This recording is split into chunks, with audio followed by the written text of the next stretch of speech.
हमारे चैनल को लाइक करें, शेयर करें, सब्सक्राइब करो और बेल आइकॉन को दबाओ।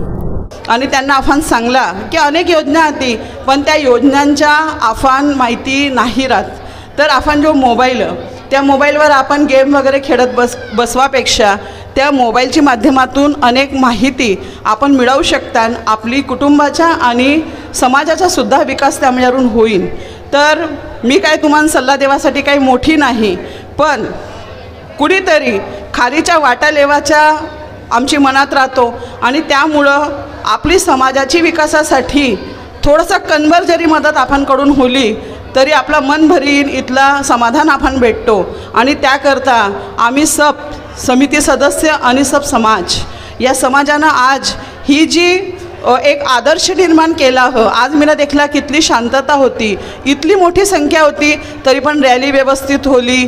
कार्यक्रमामध्ये कोणताही गोंधळ होला नाही, शांततेमध्ये सभांना कार्यक्रम आयोजित केला, व्यवस्थित जेवण होत होता, सब कार्यक्रम देखत होतं आरामात, कुणी गोंधळ नाही, काही नाही। अशी प्रेरणा आणि आदर्श आपण इतर समाजाला दी राहिल्यानं आपण हे फार महत्त्वाचं। मी तुम्हाला सांगता की याच पद्धतीकन आपण काही आपली समाजामध्ये नवीन पायंडं जे होती ते पाडणं पडशेल जेणेकरून समाजाचा विकास होईल। जसं मी ना माही गावामध्ये मी माही परसाडे गावाची सरपंच हान, तर मी ना माही गावामध्ये एक सामूहिक आदिवासी समाजात सामूहिक विवाह सोहळा केला होता आणि तो कार्यक्रम खूप सुंदर होला होता।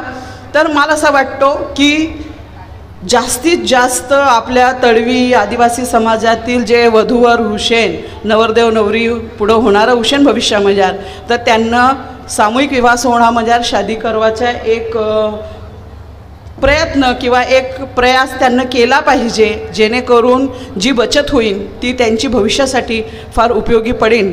तर आपला समाज कुणीतरी प्रगतीपथावर गेला पाहिजे, समाजाचा विकास होला पाहिजे असं आमच्या सभांचा मानस। आणि त्यामुळं आपण सभांना उपस्थित राहिलं, आपल्या कार्यक्रमाची शोभा वाढवली आणि इथली शांततेकन हा कार्यक्रम इथल्या आनंदात पार पडला।